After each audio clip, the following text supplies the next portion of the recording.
رضی صاحب، ایک تو یہ نواز شریف صاحب جو شکوے کرتے دکھائی دے رہے ہیں، موٹر وے سے آگے کیوں نہیں بڑھ پا رہے میاں نواز شریف صاحب؟ بار بار موٹر وے کا ہی تذکرہ کیا جاتا ہے ہر وقت، اور پھر نون لیگ یہ کہہ رہی ہے کہ ڈاکو راج اور مافیا سے چھٹکارا ملے گا، سندھ کے منصوبوں کی تکمیل کے لیے نواز شریف صاحب ضروری ہیں، پنجاب جیسی ترقی چاہیے تو پھر سندھ جو ہے نون لیگ کو آزما کر دیکھے۔ کیا واقعی پنجاب میں دودھ اور شہر کی نہریں بہہ رہی ہیں؟ تو کیا نواز شریف صاحب جو ہے وہ سلیکان ویلی کی بات کریں کہ پاکستان کے اندر ہم سلیکان ویلی کی لیول کا کوئی علاقہ بنا دیں گے، ڈیولپ کر دیں گے؟ بھئی جب یہاں پہ فنڈامنٹل چیز ہی دستیاب نہیں ہے، سڑک کی کمیونیکیشن دستیاب نہیں ہے، ریلوے جس حالت کو پہنچ چکی ہے، تو سب سے پہلے آپ کمیونیکیشن کی بات کریں گے نا، کیونکہ کمیونیکیشن سے آپ پوری کو جوڑتے ہیں، تو اس لیے وہ موٹر وے کی بات کرتے ہیں۔ اچھا۔ دیکھیں پاکستان کی سیاست کے اندر جو ہے وہ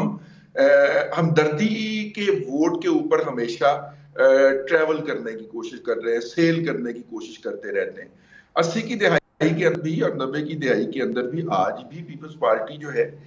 آپ ان سے پرفارمنس پوچھیں تو وہ اپنے شہداء کی تعداد بتانا شروع کر دے گی آپ کو کہ ہم نے جمہوریت کے لیے اتنی قربانیاں دی ہیں، اور گڑی خدا بخش کا قبرستان جو ہے وہ ان قربانیوں کا گواہ ہے، اور وہاں پہ لیٹے ہوئے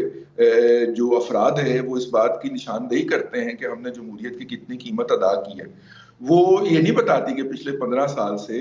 سندھ کے اندر ان کا بلا شرکت غیر اقتدار ہے، تو اس اقتدار کے نتیجے کے اندر سندھ میں وہ کون کون سی مثبت تبدیلیاں لے کے آئے، اور اگر لائے بھی، اور یقیناً کچھ تبدیلیاں وہ لائے بھی ہیں، لیکن کیا وہ کافی تھیں اس کلی اقتدار 15 سالہ تسلسل کے ساتھ اقتدار کے حوالے سے؟ جبکہ اس کے برعکس پی ایم ایل این جو ہے وہ 10 سال کے لیے پنجاب کے اندر اقتدار میں رہی، اور وہ اس کے پاس گنوانے کے لیے سڑکیں ہیں، نالیاں ہیں، گٹر ہیں، اور بھی بہت ساری چیز گنوانے کے لیے کہ یہ دیکھیں ہم نے کیا کر دیا۔ تو جس کے پاس جو کچھ ہوگا وہی کرے گا۔ دیکھیے ایک بات ہے، یہ نہیں ہو سکتا کہ ایک کام کرنے ہمدردی پیپلز پارٹی کو ملے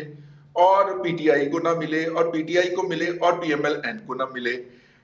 جب ہم بات کرتے ہیں کہ سابق چیئرمین پی ٹی آئی جو ہے وہ جیل کے اندر بیٹھے ہوئے ہیں، تو اس کے ساتھ آیا جاتا ہے کہ دیکھیں ان کو تو ہمدردی کا بھی ووٹ زیادہ ملے گا۔ اچھا، یہ سہولت جو ہے یہ نواز شریف کو اور آصف علی زرداری کو دستیاب نہیں ہے۔ زرداری صاحب نے ویسے بائی دا وے ایک گو کے اندر 11 سال جیل کاٹی ہے، اور اگر ان کی پوری جیل کو شمار کر لیا جائے تو وہ کوئی 16 سال بنتی ہے، جو کہ ان کی پوری جوانی ہی زرداری صاحب کی جیل کے اندر گزر گئی۔ تو پھر سب سے زیادہ ہمدردی کا ووٹ تو زرداری صاحب کو ملنا چاہیے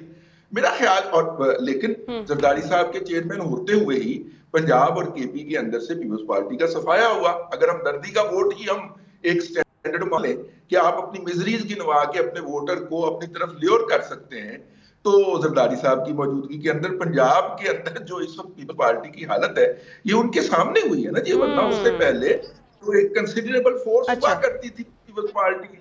جو ہے وہ پنجاب اسمبلی کے اندر بھی، اور پنجاب سے بھی وہ ڈبل ڈیجٹ کے اندر تو سیٹیں جیت ہی جایا کرتے تھے۔ تو اس لیے میرا خیال ہے کہ یہ ہمدردی کی سہولت سب کو دستیاب ہونی چاہیے، یا کسی کو بھی دستیاب نہیں ہونی چاہیے۔ ووٹر جو ہے وہ فیصلہ کرے گا، اور وہ فیصلہ اور ووٹر کو مینج کرنے والا، مینج سے مراد میں یہ نہیں کہہ رہا کہ کوئی جعلی ووٹ پوائیں یا کوئی بریانی کی پلیٹنگ لگا کے آپ ووٹ ڈلوائیں۔ ووٹنگ کا جو دن ہوتا ہے اس کی مینجمنٹ کے کس طرح آپ ووٹرز کو نکال کے گھروں سے الیکشن پولنگ سٹیشن تک لائیں اور مینج کریں اس پوری کو، یہ بھی الیکشن ڈے مینجمنٹ ایک بہت بڑی سائنس ہے۔ تو دیکھیں فروری کو کون اس میں کامیاب ہوتا ہے۔